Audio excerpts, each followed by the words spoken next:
another thing for me that happens in this process is a closer sense of community, a feeling of almost intimacy, because people are listening deeply and sharing authentically.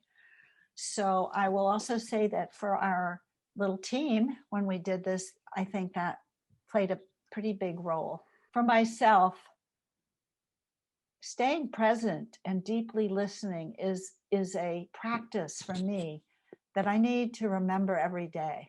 Too easy for me to get excited and not leave the space or try to think about, it's just a practice that I think is so potent in our everyday actions.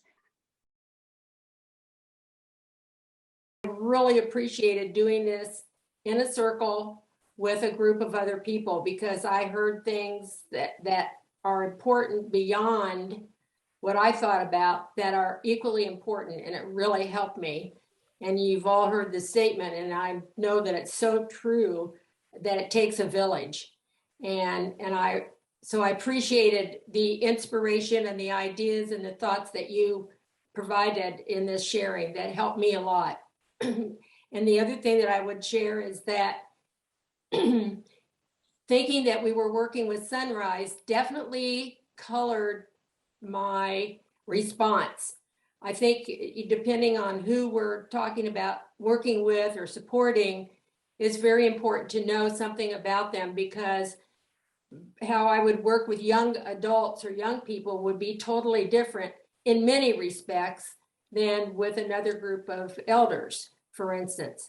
Not about the deep listening and embracing diversity and all of that, but more what it means to be older and having lived a different life experience versus a young person, and that I would hear from them differently and with a different kind of appreciation of who they are. So getting to know the other organization was very helpful for me in thinking through the process.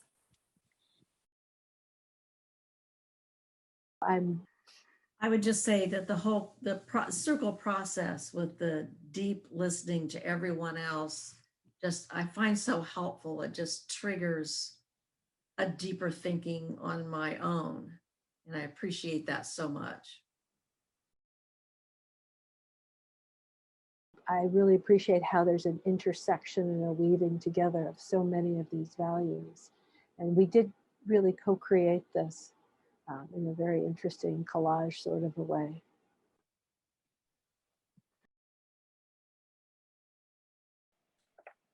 I would just say I had an opportunity last week, and I think as a result of doing this before, spending a lot of time with a friend who haven't spent much time with recently.